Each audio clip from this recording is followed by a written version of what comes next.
3 days before my wedding, I found Noah in the Golden Heart Tavern with 2 women draped across his lap. The journey was supposed to be simple. Deliver the ceremonial wine my mother had chosen for our mating feast.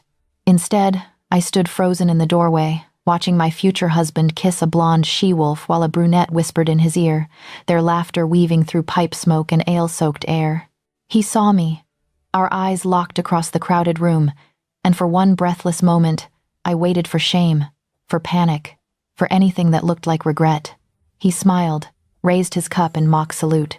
My hands moved before my mind caught up. I crossed the tavern floor, aware of every eye turning toward the noble Omega in her fine traveling cloak, so out of place among the common wolves and soldiers. Noah leaned back in his chair, still smirking, as if this were all some game I was too delicate to understand. I lifted the ceremonial wine, the bottle my mother had carried for miles, blessed by the pack elders for our union, and I poured every drop over his wine-flushed, faithless head. Then I turned and walked out into the night, leaving my future pooling red on the tavern floor behind me. Wine dries fast when the night wind is cold. By the time the tavern's lanterns were a smear of amber behind me, the ceremonial vintage had already stiffened the front of my dress into something brittle and sticky. My boots slid on ruts and old mud, my cloak snapping around my legs like a restless shadow. Every breath burned hot with humiliation, then blasted white into the dark, as if the world were determined to see my shame. 3 days to the wedding, Kate, my mother had said that morning, smoothing the cloak over my shoulders. Do this errand for me. Bring back the wine. Think of it as a blessing. Blessings do not usually include finding your future husband with his hands under another woman's skirts. The forest road curved ahead, torchlight long gone, the night swallowing the noise of the tavern behind me. I walked anyway. I did not know where I was going. I only knew it had to be away. Away from Noah's smirk, away from my parents' inevitable excuses, away from my own reflection in the polished silver that would have looked so calm, so forgiving, while I slowly died by inches at his side. Twigs snapped under my boots. Somewhere in the dark, an owl called. My heart pounded loud enough to drown both. I did not hear the horses until they were almost on top of me. The first glow of moving lanterns bled through the trees, followed by the low clatter of hooves and the soft jingle of harness. I froze in the middle of the road, breath catching. No one sensible walked alone at night, not on a border road like this. Bandits, rogues, or worse, patrols, who would know exactly whose daughter I was and exactly how much trouble I had just caused. Off the road, I whispered to myself, but my feet would not move.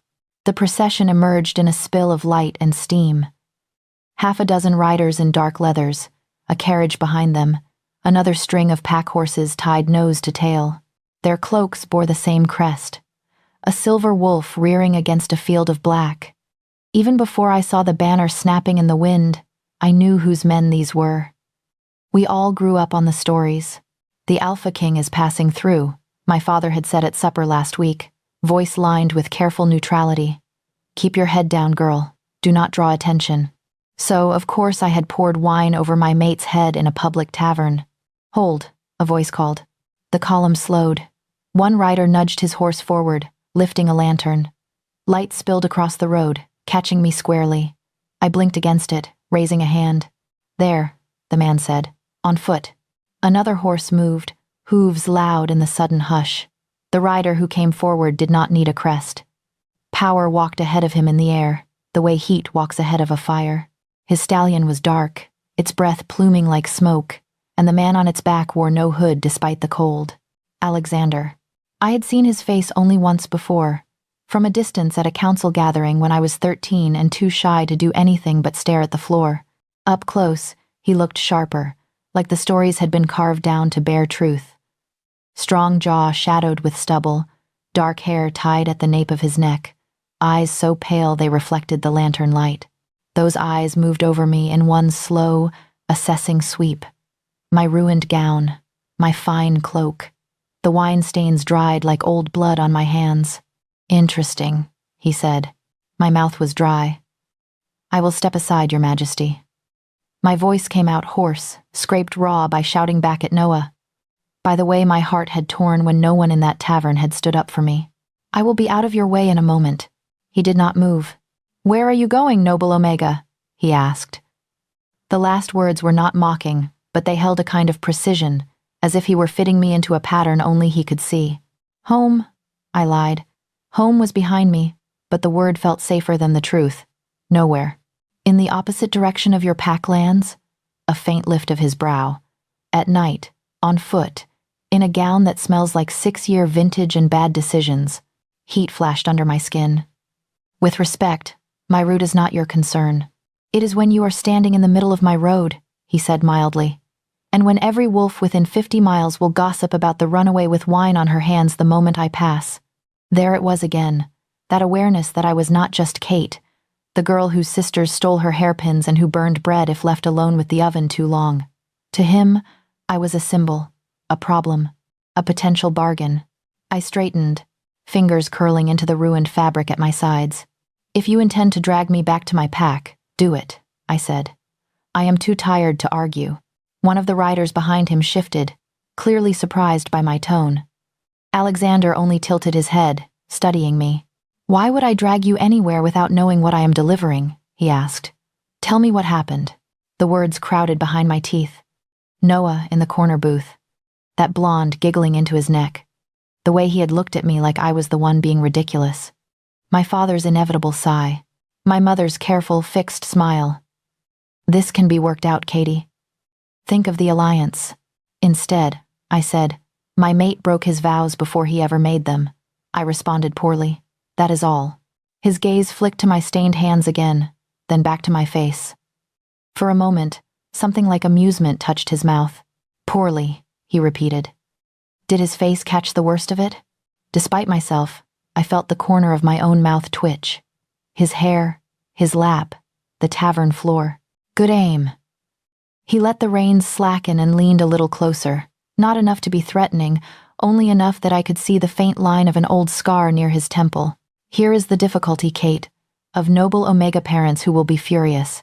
If I ride past and leave you here, some patrol will scoop you up within the hour, and your scandal will become their story to trade.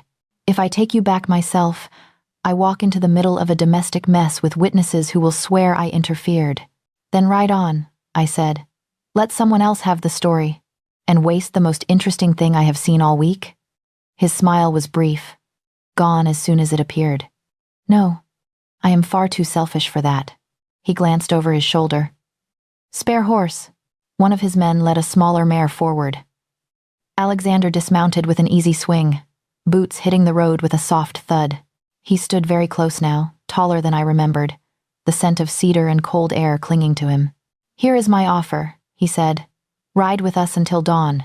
You can warm up, think, perhaps decide whether you truly want to go home or simply believe you should. When the sun rises, if you still want to return, I will see you delivered to your father's door with your reputation as intact as we can pretend it is. If you do not. He paused. We will discuss alternatives. My heart thudded hard enough to hurt. Every instinct told me this was dangerous. Riding with the Alpha King was not the act of a sensible girl who wanted a quiet life. But then, pouring a wedding feast's wine over her cheating mate's head was not either. You do not even know me, I said. His eyes did not leave mine. I know you saw something you could not stomach and chose to act in public rather than swallow it in private. That is enough to make me curious. Curious. Not pitying. Not scolding. Curious. The road behind me led back to the Golden Heart, to whispers and forced smiles and a wedding dress that already felt like a shroud. The road ahead glowed with lantern light and the possibility of at least a few hours in which my future was not yet decided. I took a breath so deep it hurt my ribs. Until dawn, I said. Alexander offered his hand. His palm was warm, calloused, steady as he helped me into the saddle. No spark shot through me at his touch, no overwhelming rush of fate. Only a low, unsettling awareness that this choice would not be easy to undo. He mounted his stallion again, gave a soft command, and the column began to move. As the forest closed around us, and the tavern's ghostly music finally faded, I wrapped my cloak tighter and let the rhythm of hooves and creaking leather fill the spaces where fear and exhilaration wrestled. I had run from the life everyone expected me to live. For now, at least, I was not running alone. Dawn found me pretending I had slept. The camp had been a loose circle of tents and bedrolls around a dying fire. Alexander's men moved with the quiet rhythm of wolves, used to traveling hard and often, their voices low as they kicked earth over coals and tightened girths. I lay on the pallet one of the soldiers had ceded to me, cloak pulled to my chin, watching the sky go from ink to washed-out blue. My thoughts had not stopped moving all night. Every time I closed my eyes, I saw Noah's face as the wine hit him. Surprise sliding into anger. Heard the brittle edge in my father's voice as he called my name. In between those memories, another image kept intruding. Alexander, outlined in lantern glow, saying, "I know enough to be curious." Someone cleared their throat near my feet. "Lady Kate?" I pushed myself up on my elbows. A young runner stood there, breath puffing in white bursts, hair mussed from hard riding. He smelled faintly of our pack, pine, river stone, the smoke from our own hearths. For one aching moment, homesickness stabbed so sharp I almost reached for him. "Yes," I said. My voice came out rough. "That is me." He held out a sealed envelope with both hands, as if it might shatter. "From your parents," he said, "and a message from Alpha Harrow. They request your immediate return." Request. We both knew that was a generous word. My fingers trembled just a little as I broke the seal. My mother's handwriting spilled across the page in neat, looping strokes, the ink blotched where it had clearly been written in haste. "Kate, my heart, we heard about the incident at the Golden Heart. Your father is distressed. Noah's parents are furious. You know how much depends on this alliance. Come home at once. We will talk and fix this. Everyone makes mistakes.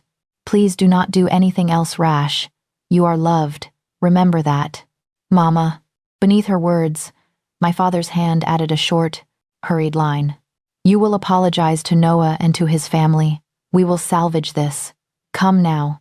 The sentence felt like a door slamming. I folded the letter carefully so my hands would not crumple it. "Is there a written order from the Alpha?" I asked the runner. He swallowed. "Only that we were to bring you back as quickly and quietly as possible." "Of course. No signature, no decree, just pressure." A shadow fell across us. The runner straightened so fast his boots scuffed the earth. "Report," Alexander said. The boy's nerves were almost palpable. "Messages from Crescent Moon, Your Majesty. For the lady. They ask that we return her at once." The Alpha King took this in without flicker of expression. His attention shifted to me. "And what does the lady say?" he asked. Everyone within earshot stilled, though they tried to pretend otherwise. Harness buckles paused. A kettle stopped clattering. My answer would be a small thing, just words in the cold air, yet it felt like the hinge the whole morning balanced upon. I thought of my mother's "You are loved," of my father's "We will salvage this," as if my dignity were a broken chair to be glued back together and tucked in a corner, of Noah, wet and furious, shouting after me as I left. "I say I need time," I replied, "at least until we reach the next crossroads." The runner blinked, clearly out of his depth. Alexander studied me for a heartbeat too long, as if weighing more than the request. Then he looked at the boy. "Tell your Alpha," he said, "that his daughter is currently under my protection. She will return when she chooses, not when others panic. If they wish to discuss alliances, they can send proper envoys instead of half-frozen children." The runner went pale. "Yes, Your Majesty." "Eat before you ride back," Alexander added, already turning away. "My quartermaster will see to it." It was a kindness, and also a message. Even the messenger would leave his camp better than he arrived. I was not sure if that comforted or terrified me. When the boy hurried off, Alexander's gaze returned to me. "You look as if you swallowed a thorn bush," he said. "Walk with me."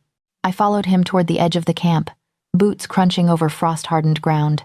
The forest loomed close, branches rimed with silver, breath of horses hanging like ghosts between trees. "You read the letter," he said, once we were out of easy earshot. "Yes, and my parents are worried, embarrassed, and painfully confident they know what is best for me." I tried for a lightness I did not feel. In other words, nothing has changed. The corner of his mouth twitched. "They want you to apologize." "Of course." I hugged my cloak tighter around my shoulders. "Publicly, I imagine. Perhaps kneeling. And marry the man regardless. That is the goal." He was quiet for a few steps. "You sound," he said slowly, "more resigned than outraged." Because outrage was easy. Resignation was what came after you had picked your battles and lost most of them. I love my family, I said. They have worked their whole lives to keep us all secure. This alliance matters. Trade, protections, influence. I understand that. I do not want to be the stone that breaks the structure they built. But you also do not want to live with a man who raised his cup to you, while another woman sat on his knee. The memory burned, sharp and humiliating. No, I whispered. I do not. So... He stopped, turning to face me fully. What do you want? Kate. The question hung there, startling in its simplicity. Not what do you owe, not what will happen if you refuse, but what do you want?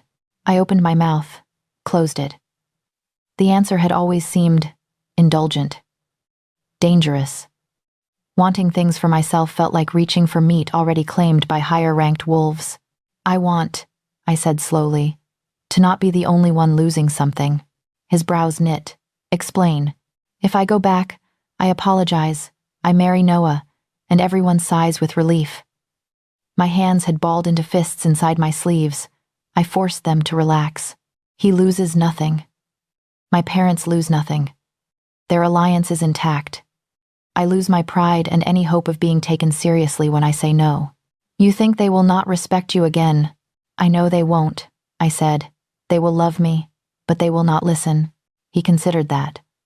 The morning light caught in his pale eyes, making them almost translucent. Very well, he said.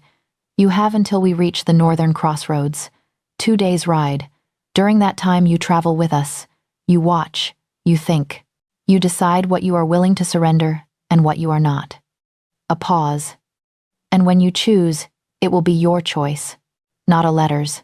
Something in my chest loosened, just a fraction. Permission to think. To breathe. Thank you, I said. Do not thank me yet, he replied.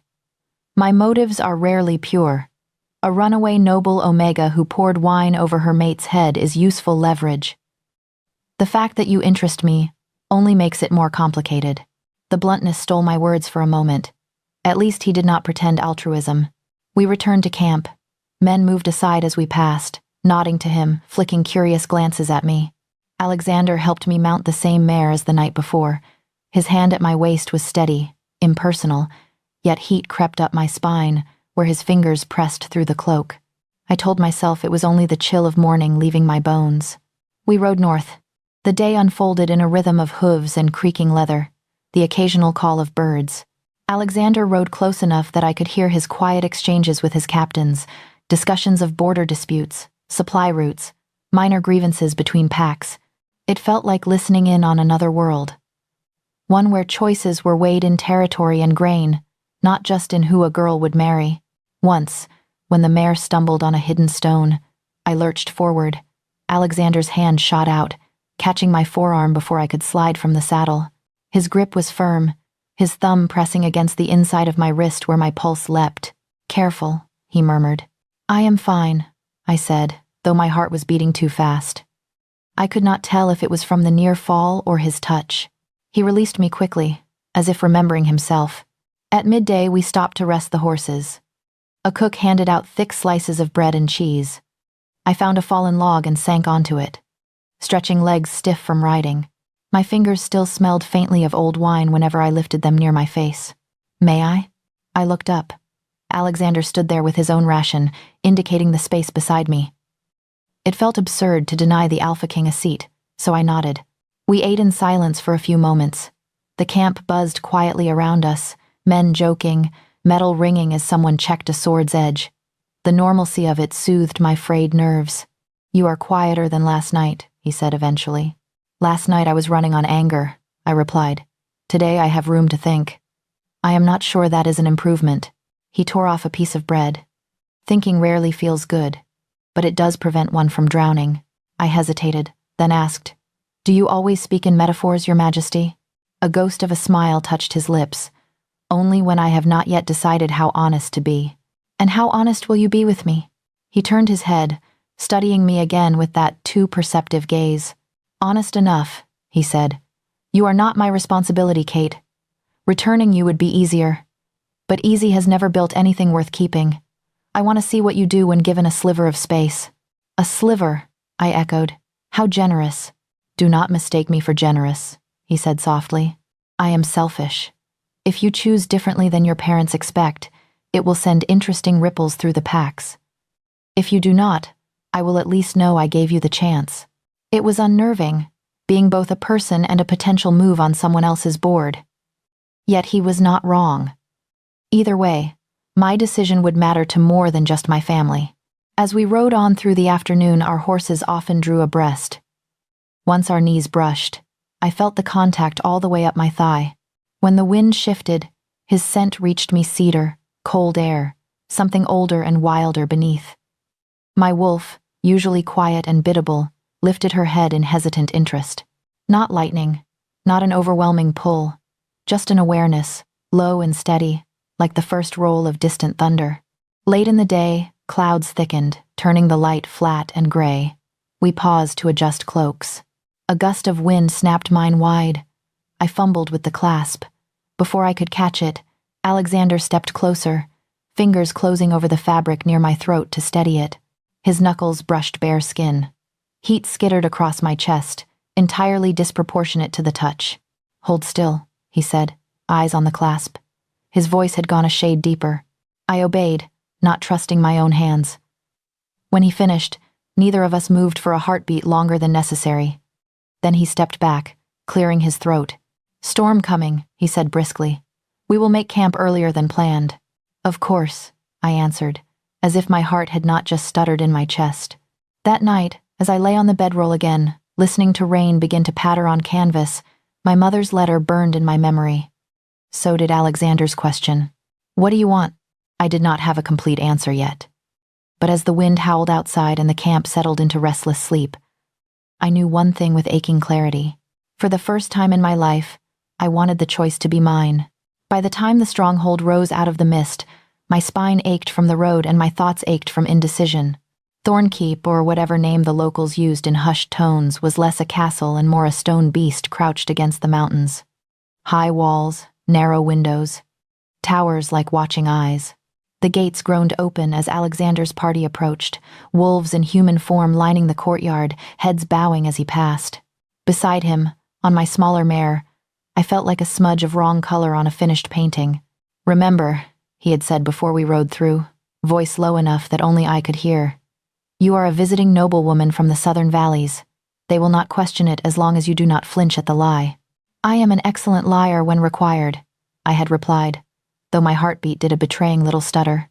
Now, as we dismounted in the courtyard, that lie took its first breath. A woman approached, middle-aged, sharp-eyed, gray threaded through her dark hair. She wore authority, like a cloak.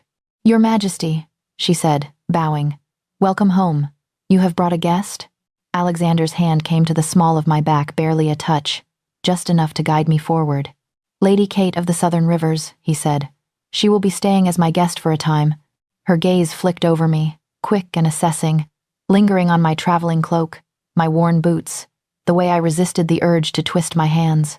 Welcome, my lady, she said. I am Mara, steward of this household. Anything you need, you ask me. There was no deference in her tone, only practicality. It steadied me. Thank you, I said, inclining my head in what I hoped was the proper measure of polite but not arrogant. Alexander released my back. The absence of his hand left my skin oddly aware. Show her to the guest wing, he told Mara. She will dine with us this evening. I want her rested by then. Yes, Your Majesty. He was already turning toward a waiting cluster of captains, cloak swirling. As he moved away, his gaze brushed mine once, brief as a spark. Rest, as if sleep would come easily here. Mara led me through stone corridors, softened by tapestries, battles, wolves, moon phases, stitched in careful thread. Servants flowed around us, carrying linens, jugs, trays. No one stared outright, but curiosity prickled the air, subtle as static. My rooms were more than I expected. A small sitting area with a hearth, a bed heaped with quilts, a washstand with a steaming basin, a fire already burned, chasing the mountain chill. If you wish to change before supper, there are gowns in the wardrobe, Mara said. We keep a selection for guests. Adjustments can be made tomorrow. The bell pull is there if you need assistance.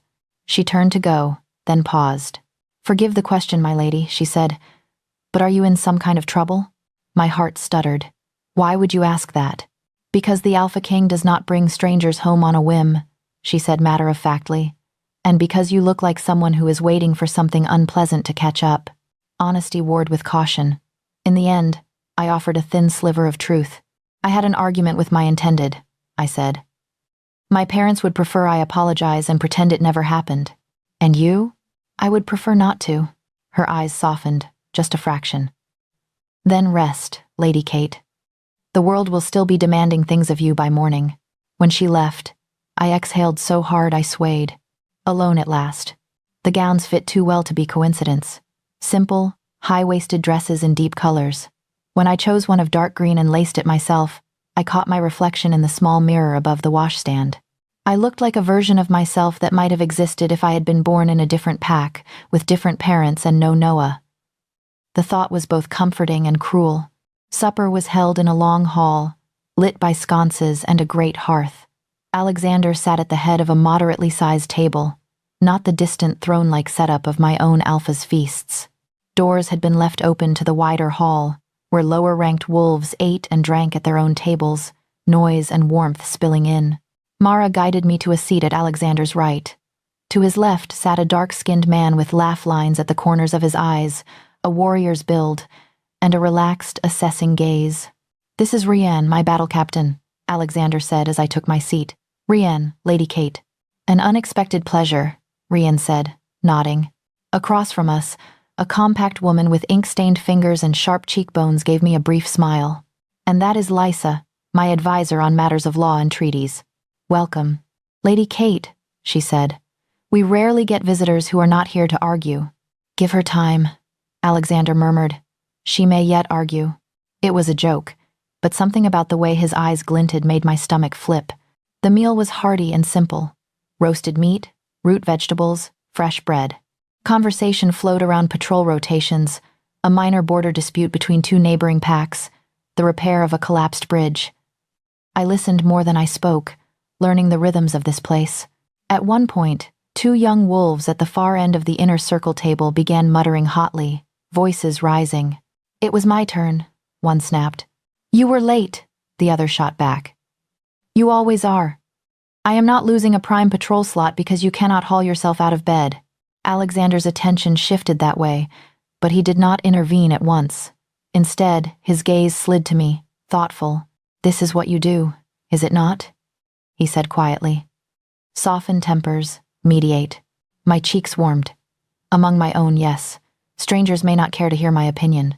"Try," he suggested. "Consider it practice." Before I could overthink it, I rose, carrying my cup as an excuse. The two young men fell silent as I approached, one flushing, the other scowling. Both were clearly surprised to be addressed by a guest. "Forgive the interruption," I said. "I could not help overhearing. You were arguing about dawn patrol, yes?"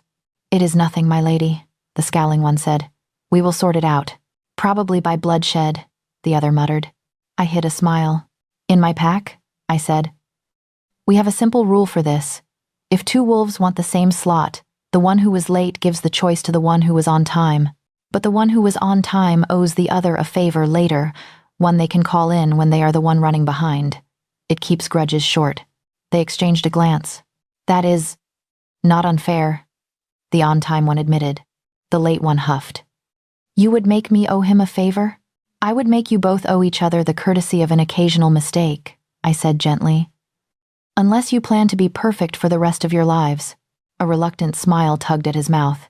"Fine. He takes Dawn. But he owes me his dessert tonight."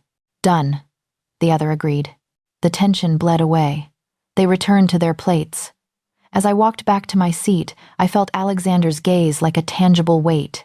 "Well handled," Lysa murmured when I sat down, "and with minimal bloodshed." "Disappointing," Rian said dryly. "I was taking bets." Alexander said nothing, but when our eyes met, something like quiet approval lived there. Later, when the meal ended and the hall began to empty, he caught my arm lightly as I moved to follow Mara. "A moment, Lady Kate." His fingers circled my wrist, warm and firm. The contact was brief, but a strange prickle ran up my arm. like the echo of a spark that had not quite happened. Nearby, a guard's head snapped up, eyes narrowing as his nostrils flared, as if he had scented something odd. Alexander released me at once, masking it by gesturing toward a side corridor. This way. The hall we stepped into was narrower, lit by torches, lined with old tapestries. The noise of the main hall faded, replaced by the soft hiss of flame. "You mediate well," he said. "Have you always?" "I grew up between louder siblings," I said. Learning to keep the peace was survival. "And yet you poured wine over your mate's head instead of smoothing things over." "There are limits," I replied. My voice came out sharper than intended. "Even for me." He stopped beside one of the torches, turning so the light sculpted the planes of his face. "Have you thought more about your future?" he asked. "The crossroads are behind us now." "Every waking moment," I said, "and some sleeping ones." And my parents still want me to apologize and marry Noah," I said. "Noah wants his pride restored. My pack wants the alliance. No one has written to ask what I want." "I did," he said quietly. "Yes," I admitted. "You did." Silence fell, thick and humming. The torch crackled. Somewhere further down the corridor, a door shut. "What do you see when you look ahead?" he asked. "Say you return. What does your life look like in 10 years? My throat tightened. "Pups. Duties. Smiling at gatherings while the story of the tavern becomes a funny tale my friends tell about my wild youth." I swallowed. "And every time Noah's hand lands somewhere it should not, someone will say he cannot help it. You know how some alphas are. It will be my job to pretend it does not hurt." His eyes darkened, silver ringed with storm. "And if you do not return?" he asked. "I do not know," I whispered. Which is both the terror and the temptation. He reached up, as if to touch my face, then stopped halfway, fingers curling. "You are not powerless here," he said. "You are not a pawn unless you allow yourself to be. Remember that." The words warmed and burned at once. As he turned to leave, his hand brushed my wrist again in passing. The same strange prickle flared, stronger this time, like a tiny current. Down the corridor, a young guard who had been leaning against the wall jerked upright, eyes wide, ears seeming to twitch though he was in human form. "Did you feel that?" he blurted.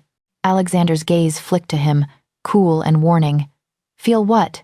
The guard hesitated. "Nothing, my king." Must have been the torch heat. But as I walked back to my rooms, my skin still buzzing where Alexander had touched me, I knew it had not been the torches. Something inside me had stirred. That night, sleep did come, eventually, dragging me down in fits and starts. In my dreams, red light pulsed under my skin like molten wine. My veins glowed with it, bright and terrifying, as if someone had poured power into me the way I had poured wine over Noah's head. When I raised my hands, light spilled from my fingertips, painting the stone walls in ripples. I woke with a gasp. The room was too warm. The fire had burned low, but heat pressed against my skin as if the air itself were feverish. Sweat clung to my neck. I pushed the blankets back, heart pounding. On the bedside table, the candle I had snuffed before sleep was burning again, its flame tall and steady. I stared at it, breath shallow. Had someone entered while I slept? Had I relit it in some half-dream state? Neither answer settled comfortably in my mind. As I lay back down, letter from my parents crinkled under my pillow, the warmth refused to fade. It felt as if something inside me had shifted during the night, just a fraction. Like a door left not quite as firmly closed. By morning, new letters had arrived. One from my mother, all brittle affection. One from my younger sister, full of frantic questions and confessions. "Father is furious. Noah says he forgives you if you come home quickly. Everyone is talking. Please do not make this worse." The pressure to return curled around my ribs like a tightening band. I folded the letters, set them beside the inexplicably relit candle, and looked at my hands. Nothing glowed. No sparks danced in my palms. Yet when I closed my eyes, I could still feel it. A faint hum under my skin, like a secret keeping its own counsel. Wolves and whispers, I thought. Something was changing. And I was no longer entirely sure it was only my life. The storm arrived before we did. By the time Mara found me that evening, the sky beyond the stronghold windows was a restless sheet of gray, thunder muttering at the edges like an argument waiting for a spark. "His Majesty requests your presence in the library," she said. My stomach dipped. The library was Alexander's favorite haunt, a place of quiet strategy and ink-stained maps. He did not summon people there for casual conversation. "Now?" I asked. "Now," she confirmed. He seemed in a mood. That could mean anything. I smoothed my gown, a simple blue one this time, sleeves tight to my wrists, and followed the familiar route through stone corridors. My fingers brushed the place on my forearm where the healer's band had sat earlier that day, covering the small puncture from his careful needle. He had taken my blood without fuss, citing fatigue, warmth, odd dreams. I had not told him that candles lit themselves around me, or that sometimes when I grew angry the air vibrated just enough to make tapestries shiver. "Best to rule some things out," he'd said. "You have been under strain." Under strain. That was one way to describe it. The library door stood slightly ajar. Light spilled out. The warm gold of lamps, the paler flicker of candles. I paused, hand on the carved wood, then pushed it wider. Alexander stood with his back to me, braced on the edge of a heavy table strewn with maps and scrolls. Shelves climbed to the ceiling on every wall, packed with leather spines. Rain hammered against the tall windows, wind pushing stray droplets under the frames to glitter on the stone. He did not turn immediately. "Enter," he said. His voice was calm, but the edges were too sharp. "You asked for me?" I said. "Sit," he replied. I chose a chair near the table, folding my hands in my lap. The storm outside echoed the tension in the room. Even my wolf bristled uneasily, pacing just under my skin. "What have I done now?" I tried, aiming for lightness. "Talked your warriors into another compromise? Offended a council of elders without noticing?" He finally looked at me. His pale eyes were darker than usual, silver clouded like a winter sky. "The healer came to see me," he said. "About you." My throat went dry. "Oh." "He ran his tests twice," Alexander continued. "Thought he'd made a mistake the first time." He pushed away from the table and came around to the other side, close enough that I had to tilt my head back to keep his face in view. "You are with child, Kate." The words landed with more force than any blow. For a heartbeat, the world narrowed to the sound of rain and the drum of my own pulse. Images flickered by. My mother's hands braiding my hair when I was small, Noah's smirk in the tavern, Alexander's fingers closing around my wrist in a dark corridor, the way the candle on my bedside had lit itself. "With child," I echoed, as if I had never heard the phrase before. "Yes," his jaw tightened. "Mine, I assume, unless you have been taking walks with other kings when I am not looking." Despite the shock, a snort escaped me. "There has only been you," I said. Then the humor crumbled, leaving only the enormity of it. I had not thought. "Neither had I," he said quietly. We stared at each other, the storm breathing against the windows. "Say something else," I whispered. Such as, "This is not the catastrophe it feels like," I said. Or perhaps, "Congratulations, Kate. You have complicated everything beyond repair." One corner of his mouth twitched, but there was no real amusement in it. "It is both," he admitted. "A catastrophe. And," he exhaled, "significant." I rose too quickly, the room tilting for a second before settling. "What will you do?" I asked. The old habit slipped out, assuming decisions about my life lived first in other people's mouths. He frowned. "What will we do?" he corrected. "You are not alone in this." The word we steadied something inside me. Lightning flashed white, followed almost instantly by thunder that shook the glass. "I suppose this gives my parents one more reason to drag me home in chains," I said, aiming for brittle instead of broken. "Imagine the scandal. Their daughter carrying the Alpha King's child before a mating contract is even discussed." "They will not drag you anywhere," Alexander said. "Not while you want to stay." "And if I decide to go?" I asked. His expression didn't change, but his hands curled around the edge of the table, knuckles whitening. "Then I will have to live with that," he said. "And so will they, and so will you." The honesty hurt more than any comforting lie could have. Something inside me rebelled at the thought of being dissected like a problem. I turned away, moving to one of the tall windows. Outside, rain blurred the courtyard into smeared shadows. "I did not plan for this," I said. my voice low. Any of it. I poured wine on a man's head because I could not breathe under my own obedience anymore. I climbed onto your horse thinking I had bought myself one night to think, maybe two. I did not know those decisions came with this. I pressed my palm flat against the cold glass. Heat pressed back from my own skin. Do you regret them? He asked. The decisions? I closed my eyes. Images flashed. The tavern, the road, his hand catching my wrist, the way his gaze softened when I calmed his warriors, the echo of his mouth on mine that one stolen moment in a shadowed alcove. No. And the consequence? I do not know yet, I whispered. Ask me when I can think without feeling like my skin is 2 sizes too small. He crossed the room so quietly I did not hear him until he was at my shoulder. The healer noticed something else, he said. Your body temperature is higher than normal. Your pulse fluctuates strangely when you are agitated. He asked if you had experienced any unusual phenomena. I laughed once. Sharp. Define unusual. Candles relighting themselves. Wolves sensing something they cannot name when you enter a room. Guards swearing they heard the stones hum when you walked by. I thought I was imagining those, I murmured. Well. His tone was dry. Either we are both imagining the same things, or something in you is changing. And it began, apparently, around the time you arrived here. Around the time we began. He hesitated, testing each other's patience.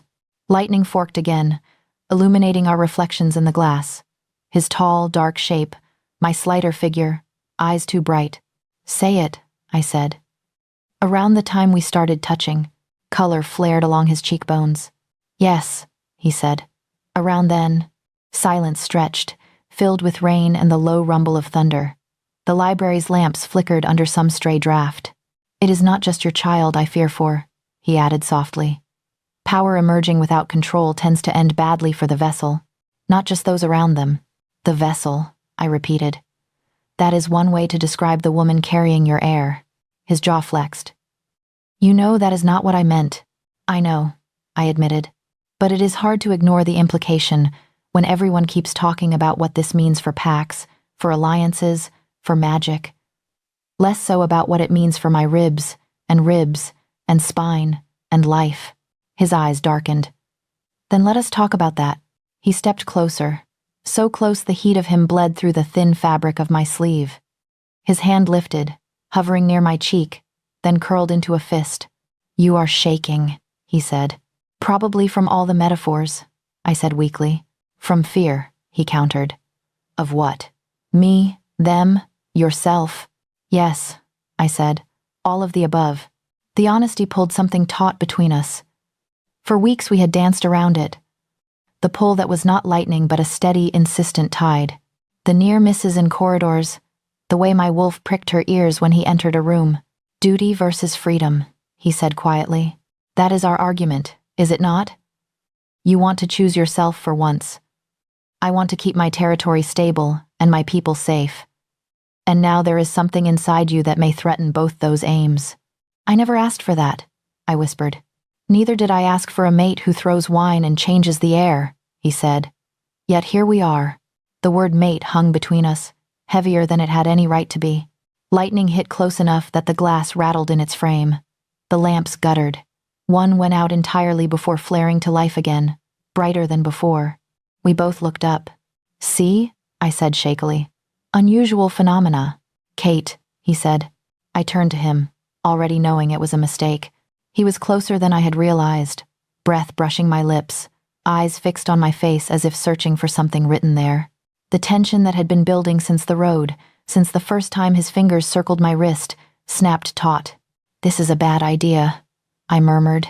Almost all the best ones are, he replied. And then his mouth was on mine. There was nothing careful about it. No tentative testing, no polite exploration. Weeks of restraint poured into that first kiss, crashing through both of us like the storm outside. His hand cupped the back of my neck, angling my head. Mine fisted in his shirt, dragging him closer.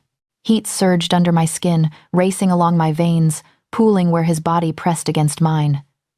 My wolf, usually quietly compliant, rose with a snarl of fierce satisfaction. Finally, thunder cracked overhead, so loud it shook dust from the ceiling. I dimly registered the lamps along the walls flaring brighter, their flames stretching high and wild. The hairs on my arms lifted, as if the air itself had become charged. Alexander tore his mouth from mine with a sharp inhale. "Do you feel that?" he asked, voice rough. "Yes," I gasped. Every inch of me tingled, as if I had been too close to lightning and somehow survived. He glanced around. The closest candle's flame burned nearly twice its normal size, white hot at the core. A faint tremor ran through the stone beneath our feet, subtle but unmistakable. "It is responding to you," he said. "Or to us," I countered. His hand was still at my neck, thumb resting where my pulse hammered. The contact sent another shiver of warmth through me, and the nearest lamp flickered in answer, brightening, then dimming, like a heartbeat. He swore softly. "This is dangerous," he said. I had gathered that. He forced himself to step back, breaking the contact. The rush of power ebbed, though not entirely. A residual hum lingered at the base of my spine. "We cannot." He stopped, jaw clenching. "We must be careful. Until we understand what this is, I cannot risk you, or my people, by indulging in what we both clearly want." The bluntness of it stole my breath. Desire did not vanish just because he named it as a liability. If anything, acknowledging it made it more real. "And the child?" I asked. The word still felt strange on my tongue. "We will monitor," he said, closely. "The healer will return. We will see if these surges coincide with changes in you." In it, the way he said it, with a mix of awe and dread, twisted something in my chest. "I am not a weapon, Alexander," I said quietly. "I know," he said. "But something in you might be. That is the problem." Days blurred after that, measured in cautious glances and accidentally on purpose distance. He avoided touching me unless absolutely necessary, and even then his hands were quick, clinical. My wolf sulked, restless. Yet the bond between us did not weaken. If anything, awareness sharpened. When he entered a room, my body knew before my mind. The fine hairs at the nape of my neck lifted, my pulse quickened. Once, during a strategy meeting, his gaze brushed mine across the table and a low thrum started in my chest, answered by a faint flicker from the hearth fire. The healer came, as promised. He pressed cool fingers to my abdomen, listened, hummed. "Strong," he said. "Too early for much detail, but definitely there, and your temperature continues to run high." "Is that dangerous?" I asked. "Not yet," he said, "but combined with the anomalies." His eyes darted to Alexander. "We proceed with caution." That night, I found sleep elusive. Every time I closed my eyes, I felt the echo of the library, the surge of power, the way the flames had reached for us. Eventually, frustration drove me from my bed. The corridor outside my room was dim, lit by a few low-burning torches. I padded along it barefoot, wrap thrown over my nightdress, drawn almost against my will toward the higher tower where Alexander often brooded over maps. I told myself I only wanted to talk, to demand a plan that did not involve locking myself away like some dangerous artifact. Halfway up the spiral stairs, a familiar scent caught me, cedar and cold air, with a thread of something wilder. He was coming down. We stopped one step apart, breathing the same thin tower air. "Could not sleep?" he asked. "Could you?" I countered. His mouth twisted. "No." We stood there, the silence thick as wool, the narrow stairwell forcing us close. My wrap slipped from one shoulder. His gaze followed the movement before he caught himself and looked away, fingers digging into the stone railing. "This is unbearable," he said softly. "The not touching?" I asked. "The pretending it does not cost us anything," he replied. I should have turned back then. Instead, I took one more step up, bringing us chest to chest on the narrow stone. "Then stop pretending," I said. For a moment, I thought he would. His hand lifted, hovered near my face, then moved to brace on the wall just above my head instead. "Kate," he warned. My heart hammered. "Alexander." The air shifted. I do not know which of us moved first this time. One moment we were separated by a breath. The next his mouth was crushed to mine again, the stone railing hard at my back. My arms went around his neck. His hands gripped my hips, pulling me flush against him. Heat roared through me, fiercer than in the library. The stairwell torches flared, their flames leaning inward as if drawn, shadows spasming on the walls. The stones hummed a low note in my bones. Deeper, beneath my own heartbeat, another rhythm pulsed. When his palm slid instinctively around to my lower belly, a shock ran through both of us. The power spiked, not outward this time but inward, curling around that new, fragile center. The torches did not explode. Instead, their flames steadied, becoming clear and bright as stars. He tore his mouth away, eyes wide, lips parted. "Did you feel that?" he whispered. "Yes," I breathed. My knees trembled. All of it. His hand remained, splayed over my abdomen. Beneath it, a warmth answered, distinct from the heat flooding the rest of me. "It responds to touch," he said. "Ours, to intimacy." "Then we should probably stop," I said, though every part of me screamed against it. "We should," he agreed. Neither of us moved. The torch's light haloed his hair, cast his face in angles and shadow. In his eyes, fear warred with something softer, something like reverence. "Whatever this child is," he said slowly, "it is not ordinary. And neither are you." The words should have terrified me. They did. But underneath the fear, something else unfurled, a fragile, defiant thread of wonder. "I was never ordinary," I said, attempting flippancy and failing. "I just spent a long time pretending to be." He huffed out a breath that might have been a laugh. "We will figure this out," he said, carefully, slowly. "No more reckless stairwell experiments." "So we schedule the reckless ones?" I asked. His mouth curved despite himself. "Go back to bed, Kate," he murmured, "before I forget every oath I ever made about restraint." I went, eventually, my body still humming, the echo of his hand on my belly lingering long after the touch ended. In the quiet of my room, as I lay staring at the ceiling, a gentle warmth pulsed within me, not dangerous this time but oddly reassuring. Fire under skin, not just threat. Maybe, just maybe, also promise. They arrived on a clear, cold morning, when the sky was cruelly blue and the world had the nerve to look peaceful. Mara found me in the training yard, where I had been pretending I knew what to do with a knife while Rian corrected my grip. "Lady Kate," she called. "You are requested in the Great Hall." Requested was doing a lot of work. One look at her tight mouth and I knew. "Who?" I asked, though my stomach already knew the answer. "Your pack," she said. "A delegation, and they have not come quietly." The knife slipped in my hand. Rian caught it before it hit the ground. "Go," he said softly. "And remember, you are not the same woman who left them." I wished I believed him. The Great Hall had been rearranged for diplomacy instead of feasting. The long tables pushed back. Space cleared in the center. Alexander sat in the high-backed chair that served as a throne when he bothered with one, posture relaxed but undeniably in command. Facing him stood my parents, 3 of our senior warriors, and Noah. My mother's hair was pinned perfectly, not a strand out of place. My father's mouth was a flat line. Noah wore his best formal coat, the one embroidered with his family crest, and the expression of a man about to negotiate a minor inconvenience, not a life. Every eye turned when I entered. "Kate," my mother breathed, taking a step forward as if to embrace me, then stopping herself, glancing around at the watching northern wolves. "Lady Kate," my father corrected, inclining his head to Alexander. "We thank you for keeping our daughter safe." Safe. As if I were a parcel. Alexander's gaze flicked to me, then back to my family. "Your daughter sought shelter on my road," he said. "I do not make a habit of abandoning those who ask for it." "Of course," my father said quickly. "We are grateful, and eager to resolve this unfortunate misunderstanding." My mother's eyes softened on me, full of love and worry and expectation all tangled together. Noah stepped forward.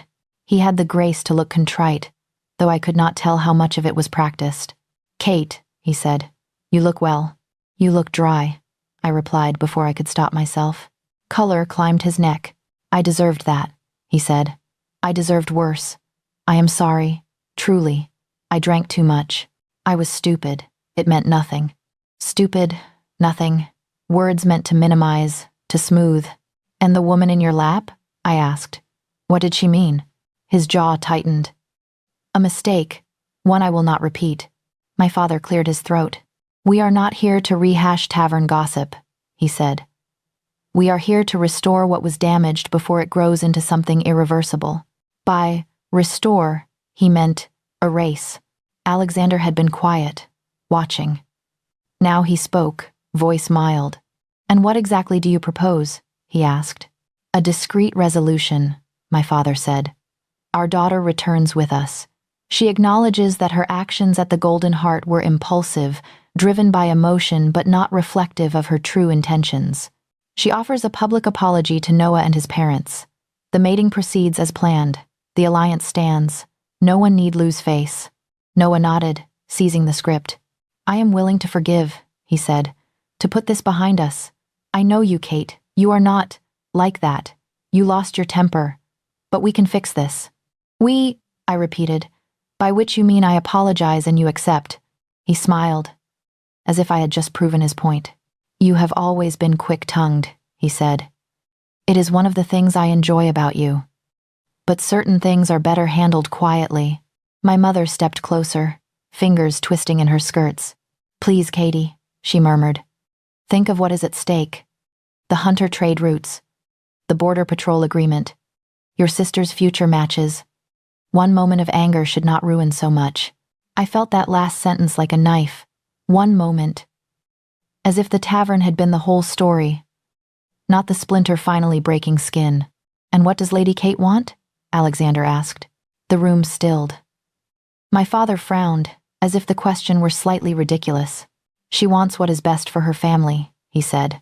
"She has always been dutiful." Alexander's gaze never left my face. "I did not ask you," he said softly. "I asked her." Heat crawled up my throat. Every eye in the hall pricked against my skin. My parents, Noah, Alexander's inner circle, the watchful northern guards along the walls. The child inside me seemed suddenly heavy, as if it knew the balance of my world was tilting. The words stuck. Years of training pressed down, all the times I had swallowed no in favor of keeping the peace. My mother's eyes shone with unshed tears. My father's shoulders were rigid. Noah looked hopeful, as if we were on the verge of a mutual concession instead of a personal catastrophe. I felt Alexander beside me without looking at him, the steady weight of his presence, the way my wolf leaned toward it. "May I speak with my family privately?" I asked. Alexander inclined his head. "You may use the side chamber," he said. "Take the time you need." Noah opened his mouth. "Your Majesty, with respect, this is not your hall," Alexander said, not unkindly. "And not your decision alone." The side chamber was smaller, with a single window and a round table. As soon as the door shut behind us, my mother seized my hands. "Oh, Katie," she whispered, "what have you done to yourself?"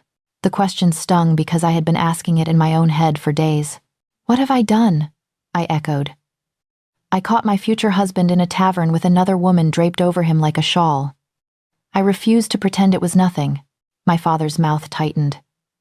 "No one is asking you to pretend it was nothing, only to understand that men—" "No," I cut in. "Do not finish that sentence. You have taught me all my life that vows matter, that the pack's word is its bond. Yet when it comes to Noah, suddenly intent is negotiable?" He closed his eyes briefly, as if praying for patience. "This is not about Noah alone," he said.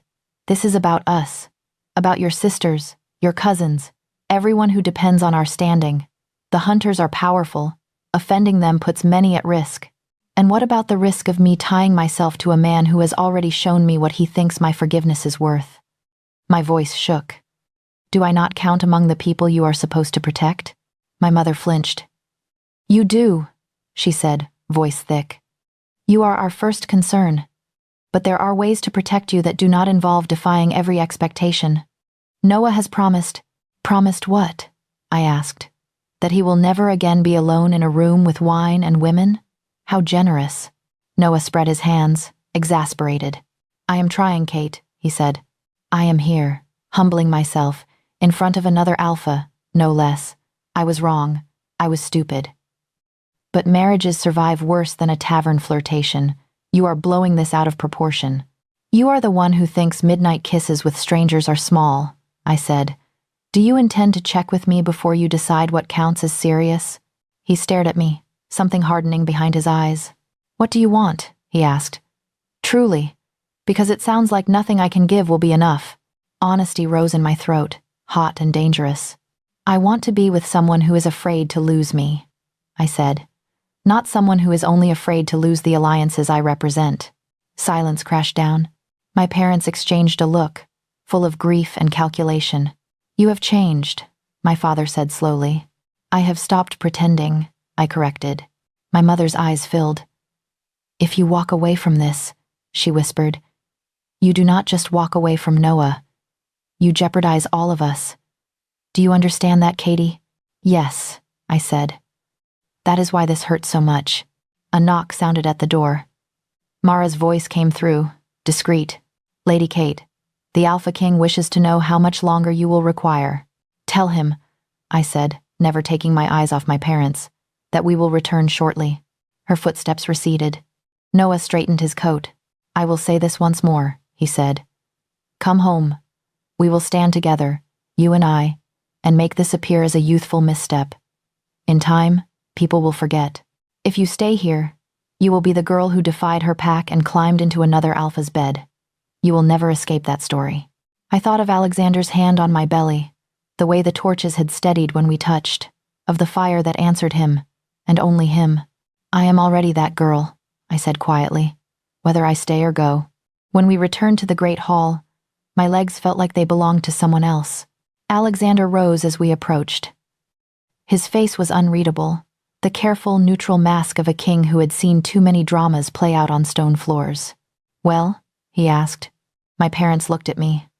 Hope and fear tangled in equal measure. Noah's jaw was set. My own heart was a drum in my ears. "I have not decided," I said. The words seemed to surprise everyone, including me. I had thought I would be forced into yes or no. Instead, a third path opened. "Not yet." "My family has made their wishes clear," I continued. "I understand what returning would protect, but I am not ready to consent to a life I cannot respect. I need more time." My father stiffened. "Time will not make this easier," he said. "Perhaps not," I agreed, "but it might make me surer, and I will not bind myself to anyone out of panic." My mother's hand flew to her mouth.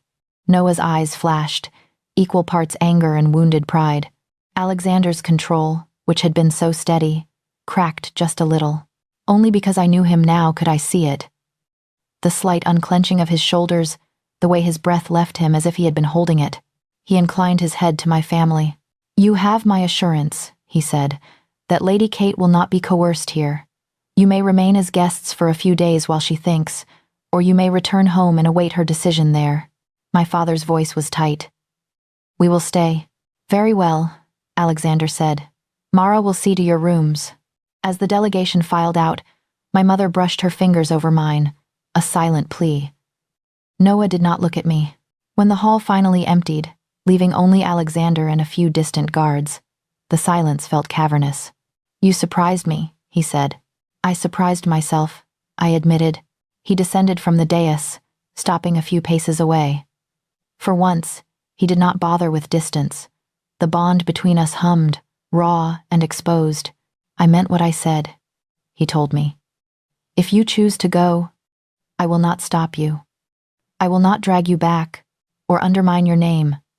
I will hate it, but I will not cage you." The certainty in his voice hurt more than any ultimatum. "What are you afraid of?" I asked, because we had both been circling the question. He did not hesitate. "I am afraid that whatever grows in you will be feared, hunted, used," he said. "If you go back to a pack that sees you as leverage first and a person second, they will grasp at that power with greedy hands. And I am afraid," his voice roughened, "that if I keep you here, my fear of losing you will make me just as selfish." The rawness of it stole my breath. "I have spent half my life not wanting to be anyone's weakness," he went on. "Now I have to accept that you already are." Something inside my chest cracked open at that. Not the polite, dutiful love my parents wanted for me, not the smooth apologies Noah offered, but something fierce and flawed and real. "The choice is still mine," I said, though the weight of it pressed on my ribs. "That much I will not surrender." His gaze held mine, unflinching. "Good," he said, "because whatever comes next, I would rather stand beside a woman who chose her path with her eyes open than a queen who was pushed into a role she never wanted. The words did not lighten the burden, but they did something else, quieter and more dangerous. They made me want to choose him. No one warned me how loud silence can be in a castle full of listening walls. My family had been here 3 days. 3 days of careful meals and colder conversations, of my mother's eyes following me like prayers, and my father's jaw clenched so hard I could almost hear his teeth grind. 3 days of Noah moving through the stronghold as if he owned it, charming servants, laughing with warriors, slipping into every space I tried to claim as mine. On the 4th evening, he cornered me. I had retreated to the guest chamber meant for my sisters if they ever visited, a small room off the east corridor. I thought I was alone. I had even let myself breathe just a little relieved to be away from everyone's expectations. The door opened without a knock. "Kate," Noah said. Finally. I stiffened. "This is not your room." "No," he agreed, closing the door behind him. "But you have made it very hard to find a moment alone with you. Your northern king guards you like a dragon." "He guards his guest," I said. "There is a difference." He stepped closer, studying me with that practiced blend of disappointment and affection that had always made me want to apologize, even when I knew I was right. "You have changed," he murmured. "This place has changed you. Or it has simply given me space to be who I was always going to become," I said. He ignored that. "I meant what I said," he went on. "I am willing to forgive, to move on. We can still have the life we planned. Pups, rank, influence, you at my side. You only have to stop pushing." "Stop pushing what?" I asked. "Consequences?" His mouth tightened. "This stubbornness of yours. This need to make everything a grand stand. You poured wine on me in public, Kate. You left. You embarrassed our families. I am here, trying to fix it." He reached for my hand. The moment his fingers brushed mine, the air in the room changed. It went thick, heavy, as if all the heat in the castle had rushed into this one small space. A low hum thrummed under my skin, not the wild crackle I felt with Alexander, but a sour, off-key vibration. My wolf flattened her ears. Noah's eyes widened. "What was that?" "I do not know," I said, pulling back. The hum eased instantly, like a held breath released. He frowned, then shook it off. "Nerves," he said, though he did not sound convinced. "Listen to me." He stepped in again, faster, and this time he did not reach for my hand alone. His palm slid to the back of my neck, the old familiar way he used to guide me through crowded rooms. His mouth lowered toward mine. The hum roared back, louder, angry. The candle on the table between us flickered violently, then flared, spilling wax. Noah jerked away with a curse, shaking his hand. "Something bit me," he snapped, staring at his palm as if expecting teeth marks. "Nothing touched you," I said. My heart was racing, not from his attempted kiss, but from what my body had just done without my consent. "Except me." He looked at me then, really looked, for perhaps the first time since the tavern. "What is happening to you?" he whispered. "Something you are not entitled to manage," I replied, more calmly than I felt. "You should leave, Noah." His mouth hardened. "You think this northern alpha will be gentler with you than I would? You think he will put you before his politics?" His laugh was soft and mean. "You are trading one cage for another and pretending it is freedom." "Perhaps," I said, "but at least this one I am choosing for myself." Anger flashed in his eyes, but fear lived beneath it. Not of me, I realized, but of losing what he had assumed was his. "This is not over," he said, backing toward the door. "Your parents will not allow you to throw your life away over a temper and a strange draft." I almost laughed. "We will see," I said. When he left, the room exhaled. The candle's flame steadied. I pressed a shaking hand to my abdomen. The warmth there pulsed, slow and steady, like a child listening, waiting. "I hear you," I whispered. "I am trying." That night, the storm came back. It rolled over the mountains in low, growling waves, rain lashing the windows, wind rattling shutters. Sleep refused to come. Every time I closed my eyes, I saw Noah's face twisting when the air turned against him. I felt the wrongness of his touch on my skin, now that I knew what it was to be wanted without entitlement. Eventually, I wrapped a cloak over my nightdress and left my room. The stronghold was a maze of shadows and ember glow at that hour. Torches burned low. The guards at the main stair only nodded as I passed. By now, my restless pacing at odd hours had become another piece of castle lore. I found Alexander where I always seemed to find him when I was most unsettled, in the high tower room with its wide, arched windows and map-strewn table. He stood looking out at the storm. Lightning limned his profile, throwing his features into stark relief. He did not turn as I entered. "I thought you might come," he said. "You heard me on the stairs?" I asked. "I felt you," he said simply. My chest tightened. "Noah tried to kiss me," I blurted. "In the guest chamber." Alexander went very still. "Did he succeed?" The question was soft, dangerous. "No." I moved closer, the words tumbling out. The air did something. It hummed. The candle flared. He pulled back like he'd been burned. I think whatever is happening to me does not like him. He is not the only one." His voice had gone flat. I stopped beside him, close enough to see the tension in his jaw. "You told me you would not interfere," I said. "I also told you I am selfish," he replied. "Both things are still true."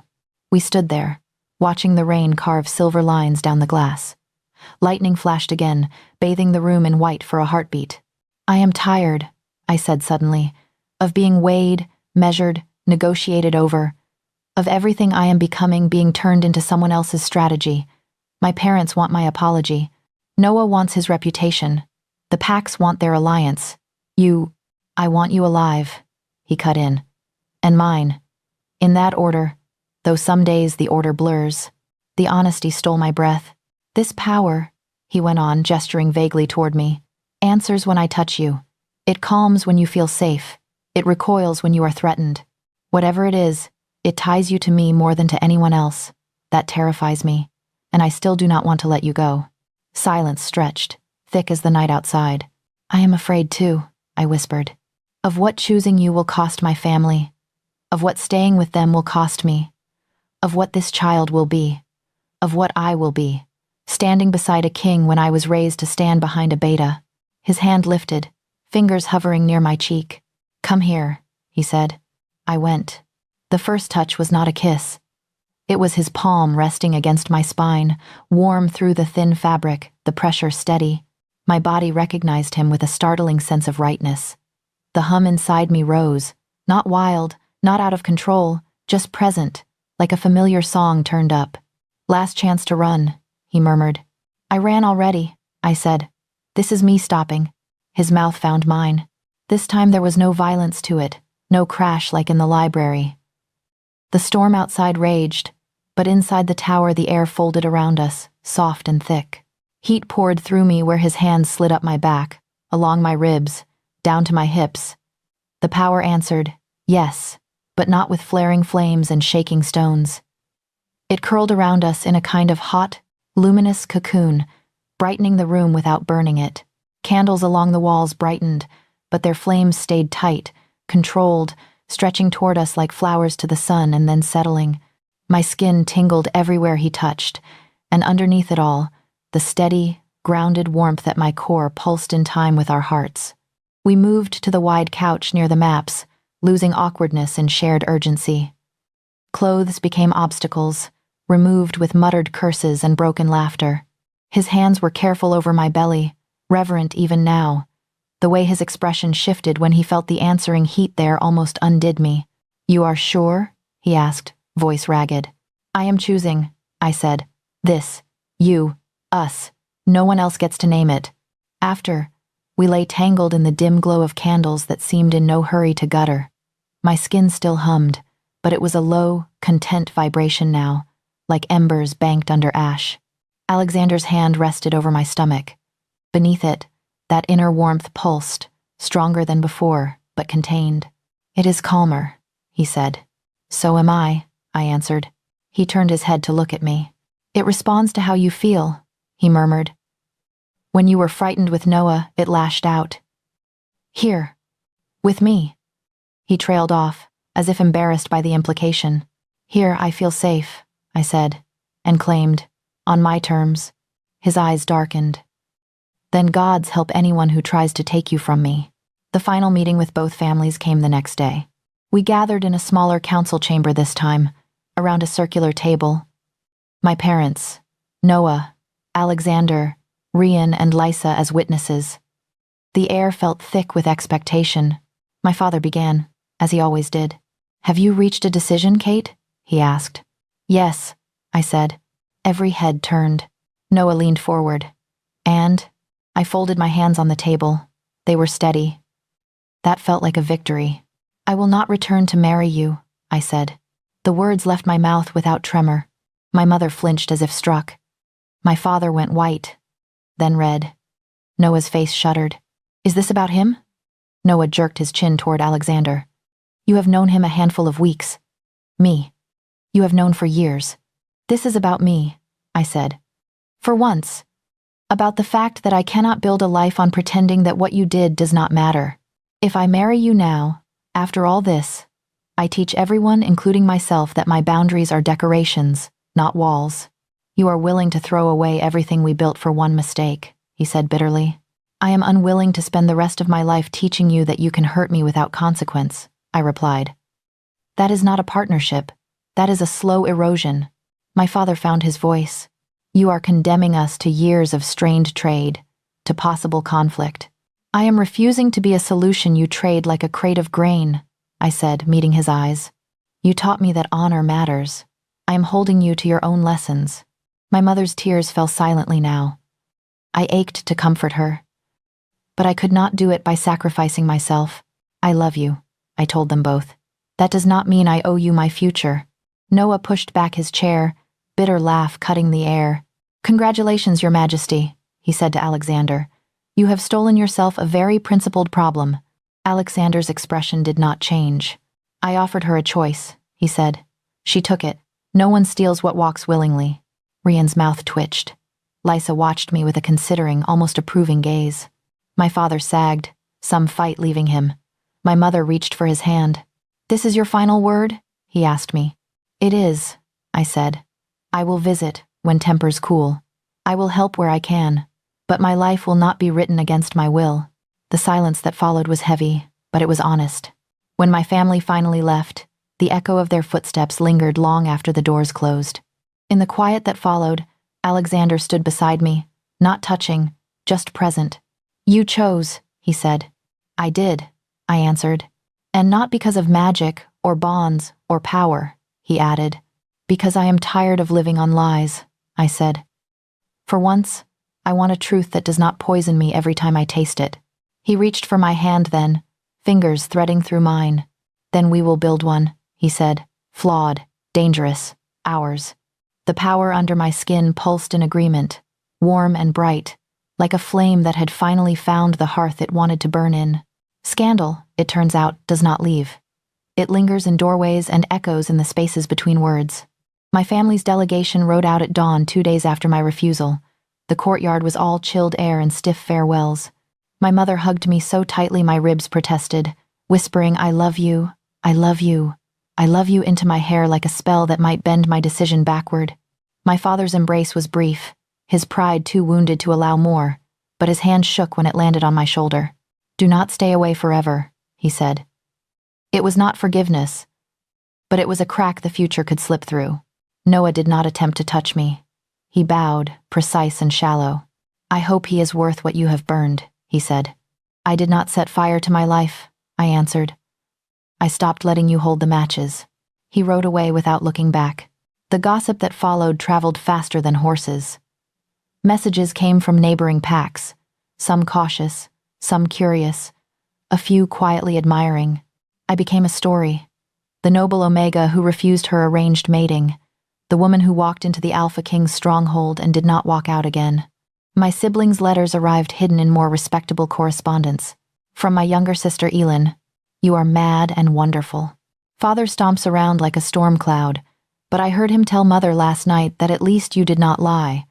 When I am old enough, I am coming to visit, even if they chain me to the bed. Write back and tell me if the Alpha King actually smiles or if that was a rumor. From my older brother, Bram, "You have always been too brave for the rest of us. I am angry with you and proud of you in equal measure. Tell your king that if he hurts you, I will find a way to start an interpack war all by myself. I read those letters late at night, curled near the fire in my sitting room, and let them stitch closed some of the raw places my parents' departure had left. Life at the stronghold adjusted, as if it had been expecting this all along. Word of my pregnancy spread quietly but efficiently. No announcements, no formal proclamations, only the way Mara began insisting I not climb ladders, the way Rian shifted my lessons from knife-throwing to strategy, the way Lysa started leaving extra notes on laws regarding succession and mixed-pack heirs. The wolves noticed other things. The first time I walked through the central courtyard after my decision, conversations stuttered and slowed. Warriors paused mid-spar, eyes tracking me. It was not the usual curiosity reserved for strange, noble guests. It was something heavier, older. An older scout, scarred, gray at the temples, stepped out of my path, then bowed, not low like to Alexander, but with a kind of instinctive deference. "My lady," he said. I stopped, thrown. "You do not have to." "It is not have to," he interrupted gently. "It is feel to. There is something." He touched his chest, where his wolf lived. "It sits us down, makes us listen." After that, it became a pattern. An omega in the laundry room straightened when I entered, hand pressing to her heart. A pair of pups fell silent mid-argument, noses lifting as if catching some new scent, eyes wide and solemn for a moment before chaos resumed. Even the stronghold's old battle-hardened gatekeeper tipped his head when I passed, as though acknowledging weather he could not yet name. Inside me, the power no longer felt like a stranger. It was still wild at the edges, still capable of surging when fear or anger spiked. But most days it was a steady warmth, a low-banked glow that pulsed in time with the tiny life growing there. Alexander and I learned to move around it together. We did not stop touching each other. We learned instead how to do it without waking storms. His hand at the small of my back as we walked through the hall. My fingers linked with his under-council tables, while elders debated trade. Slow, careful kisses in shadowed alcoves that made my skin tingle but did not set the torches flaring. Every time we went too far, pushing past careful into hungry, the power answered, a sudden brightening of firelight, a ripple through the stones. We would laugh, breathless, pull back, and wait for the air to settle. "You are teaching it," he said one night as we watched the hearth together. "What is danger and what is not? Maybe it is teaching me," I replied. On the night everything finally felt, less like threat and more like promise, winter had begun to press against the mountains. Snow fell in lazy spirals outside Alexander's chamber windows, muffling the world. Inside, the fire burned low and steady, throwing soft orange light across the room. The heavy curtains were drawn, shutting us in with the heat, the shadows, and the quiet. I wore one of the simple dresses I favored now, loose at the waist to accommodate the new curve of my stomach. It was still a small swell, more suggestion than certainty, but when I lay down, it rose under the fabric like a question mark. Alexander came from his desk, shedding the day's weight as he crossed the room. No crown, no formal coat, just a loose shirt, sleeves rolled, throat bare. He sat on the edge of the bed, then turned so his back rested against the carved headboard. With a gentle tug, he drew me between his legs, my spine against his chest, his arms wrapping around me in a circle that felt like the safest prison in the world. His palms came to rest over my belly. Fingers splayed. For a moment, nothing happened. Just his warmth, my breath, the soft crackle of the fire. Then, slowly, a glow bloomed beneath his hands. It was not dramatic, not a flash or flare, more like embers catching breath. A faint, reddish gold light seeped through the fabric, painting his fingers, my skin, the linen of my dress. My own breath caught. "Do you see it?" I whispered. "Yes," he breathed. His voice was wrong, roughened not by desire this time, but by something older. Wonder, fear, awe twisted together. The glow pulsed, slow and gentle. In time with the beat I could feel deep inside. It did not reach for the walls, did not shudder the stones. It just existed, present, alive. His chin came to rest on my shoulder. "Extraordinary," he said softly. "Terrifying," I countered. "Both," he agreed. Like most worthwhile things. We watched in silence for a while, letting the moment stretch. "Do you ever think," I asked quietly, "what might have happened if I had done what they wanted? Gone home, apologized, married Noah." He was quiet long enough that I thought he might not answer. "Yes," he said finally. "I think you would have become very good at disappearing without ever leaving the room. I think your power would have twisted inward instead of outward, and I think the world would have lost this." His hands pressed slightly against the glow. "You think this is good for the world?" I asked. "I think it is honest," he said. "A child conceived not in duty but in defiance, in choice, in fear and desire and stubbornness, all knotted together. Power born from a night when you chose yourself. That kind of thing tends to shake foundations." I let my head fall back against his shoulder, eyes closing. "I never wanted to shake anything," I admitted. "I just wanted to breathe." "Sometimes," he murmured, lips brushing my temple, "breathing is the first rebellion." We sat like that until the glow slowly dimmed, fading back to the quiet warmth I had come to know. The fire in the hearth settled, logs collapsing inward with a soft sigh. Outside, snow thickened against the glass. "What kind of home do we make for this child?" I asked at last. "The kind where they are never told their worth lies in how useful they are to other people," he said without hesitation. "Where power is a responsibility, not a leash. Where they know their mother once poured wine on a man for daring to treat her like a possession, and their father considers that act sacred." I laughed, the sound small and disbelieving and full all at once. "Sacred?" I repeated.